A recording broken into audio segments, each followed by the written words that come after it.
Sabtu siang, di rumah Laura. Tok, tok, tok. Adrian mengetuk pintu rumah Laura. Siang ini adalah hari di mana rencana terbesar mereka akan dieksekusi.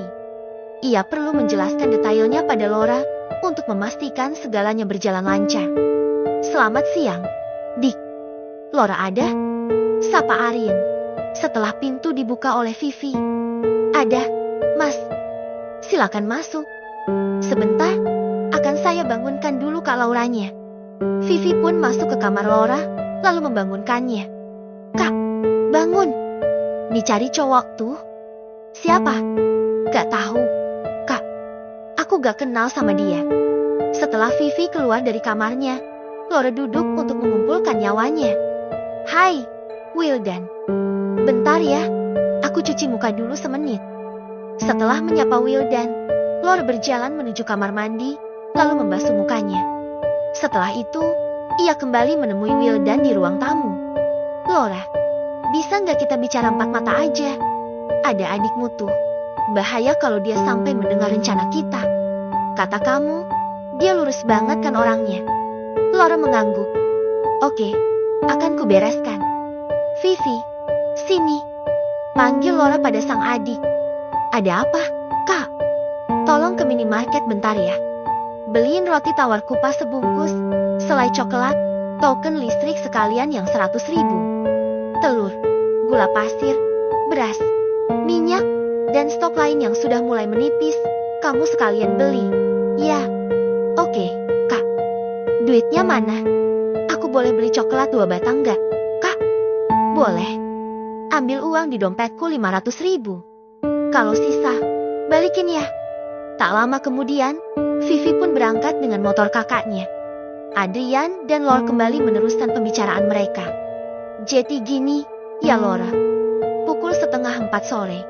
Kamu sudah harus berada di villa. Pakai ojek online ya. Alamat villa sudah kukirim ke ponselmu. Ini kunci rumahnya. Aku juga membawanya satu. Begitu kamu tiba di sana, segera masuk ke kamar utama. Lemarinya sudah aku kosongkan. Kamu sembunyilah dengan baik di situ. Ini ponsel yang akan kau gunakan untuk mengambil video. Jangan lupa, silentkan ponselmu. Dan satu lagi, jangan memakai parfum atau wangi-wangian, atau kamu akan ketahuan. Ingat, saat aku mengajak Diana masuk ke kamar mandi, keluarlah pelan-pelan dari lemari itu, lalu lekas tinggalkan villa. Setelah berada agak jauh dari sini, barulah kamu boleh memesan ojek online. Apakah ucapanku bisa dimengerti, Laura? Laura mengangguk cepat. Oke, aku mengerti. Akan kulaksanakan tugasku sebaik-baiknya, Wildan. Baiklah kalau begitu. Jam 3 nanti, aku akan menjemput Diana ke tokonya. Kamu gak takut kedomu ketahuan sama karyawannya Diana?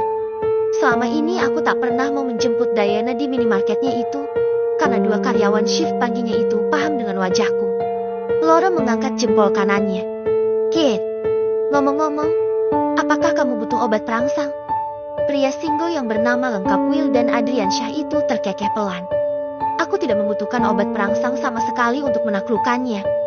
Dia sudah kecanduan dengan sentuhanku. Laura, Laras, kemarilah dan lihatlah. Informan kita mengirimiku sesuatu yang akan membahagiakanmu. Larasati yang saat itu tengah bermain piano di ruang tengah, berjalan tergopoh-gopoh ke arah suaminya. Ada apa sih, Pak? Lesmana menyodorkan ponselnya pada sang istri. Larasati menerima ponsel suaminya itu dengan rasa penasaran luar biasa. Tangan kanan Larasati tampak bergetar menggulir foto demi foto yang ada di ponsel suaminya itu. Ada belasan foto dari sosok anak kandung mereka, dari usia SD hingga wisuda. Air mata Larasati berguliran membasahi kedua pipinya. Putri kita cantik sekali, Pak. Larasati luruh dalam pelukan sang suami. Dan wajahnya ceria sekali. Kuharap Fanya mau menerima keberadaan kita sebagai orang tua kandungnya ya, Pak. Papa yakin, hati Fanya sebaik dirimu. Sayang, aku tak pantas disebut ibu yang baik. Karena ibu yang baik tak mungkin membuang bayi yang baru 2 minggu ia lahirkan dengan bersusah payah. Air mata Larasati mulai berjatuhan lagi membasahi kedua pipinya. Tapi kamu tidak bermaksud demikian, sayang. Kamu tengah mengalami PTSD, Post Traumatic Stress Disorder atau gangguan stres saat itu. Dan itu bukan maumu. Kamu juga banyak mendapat tekanan mental waktu itu. Aku kehilangan banyak waktu dengannya. Pak, tak mengapa. Kita akan menebusnya, sayang. Tapi itu tidak mungkin terjadi. Pak, Vanya tidak mungkin bersama kita lagi. Dia kan sudah menikah. Pak, kita lihat saja nanti ya. Laras. Lesmana mengembuskan napas berat. Lilo, mau gak besok pagi menemaniku pulang ke rumahku? Tanya Rati sore itu pada Lilo. Lilo tampak terkejut mendengar permintaan kekasihnya itu. Kamu serius?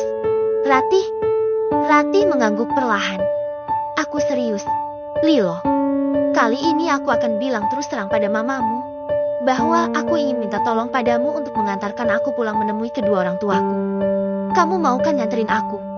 Lilo, ya jelas mau dong. Apa sih yang gak buat kamu? Ucap Lilo sambil menowel dagu kekasihnya itu. Sudah siap pergi denganku, sayang. Ucap Adrian sore itu begitu tiba di toko bangunan milik Nyonya Bramantia. Nyonya Bramantia menyambut kedatangan Adrian dengan senyum termanisnya. Sure, ada martabak telur di mobil, sayang. Barangkali kamu ingin ngemil sore. Adrian menggandeng tangan Diana, lalu membimbingnya memasuki mobilnya. Ia tak memedulikan sama sekali pandangan kepo para karyawan Nyonya Bramantia sama sekali. Setelah menempuh perjalanan beberapa lama, mereka pun tiba di villa yang Adrian pinjam dari temannya itu. Aku pinjam sehari semalam villa ini untuk kita berdua, Diana sayang. Ucap Adrian saat keduanya berdiri di luar rumah, menikmati pemandangan sekitar villa. Makasih, sudah mau merepotkan diri, sayang. Nyonya Bramantia memeluk mesra Adrian. Adrian pun membalasnya dengan pelukan yang sama hangatnya. Ia lalu menggandeng tangan Diana memasuki villa dan langsung menuju kamar utama. Sebelumnya, sambil berjalan ia menyalakan semua lampu yang ada villa itu. Ceklek. Adrian membuka pintu kamar utama, lalu meraba saklar lampu di dinding kamar. Begitu lampu menyala, suasana menjadi terang benderang. Wajah Nyonya Bramantia sontak berseri-seri. Pemandangan dari jendela kamar sangat meneduhkan mata. Adrian berjalan mendekati Nyonya Bramantia, lalu memeluknya dari belakang. Nyonya Bramantia pasrah. Ia menyenderkan tubuhnya pada Adrian. Adrian yang sudah sangat berpengalaman, langsung melancarkan cumbuannya. Ia mulai menciumi leher dan tengkuk kekasihnya itu. Perlahan tapi pasti, Adrian mulai melucuti semua pakaian yang melekat di tubuh kekasihnya itu, lalu membaringkannya di ranjang besar yang ada di kamar itu. Jangan curang dong, sayang. Cicit Nyonya Bramantia. Adrian tersenyum manis. Ia tahu persis apa keinginan wanita setengah baya yang masih cantik itu. Ia pun turun dari ranjang, lalu melucuti semua pakaiannya.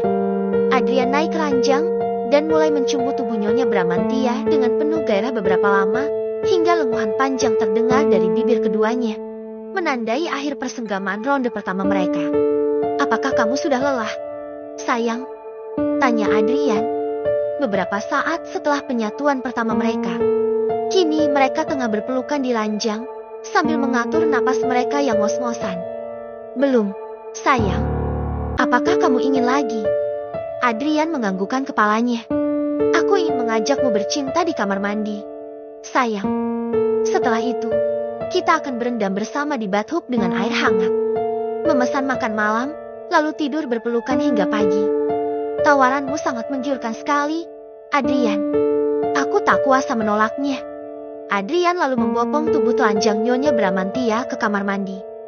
Begitu kamar mandi tertutup rapat, Laura keluar dari lemari pakaian besar yang pintunya tak tertutup penuh itu, lalu berjingkat-jingkat meninggalkan kamar itu, dengan sebuah seringai jahat terulas di bibirnya. Bab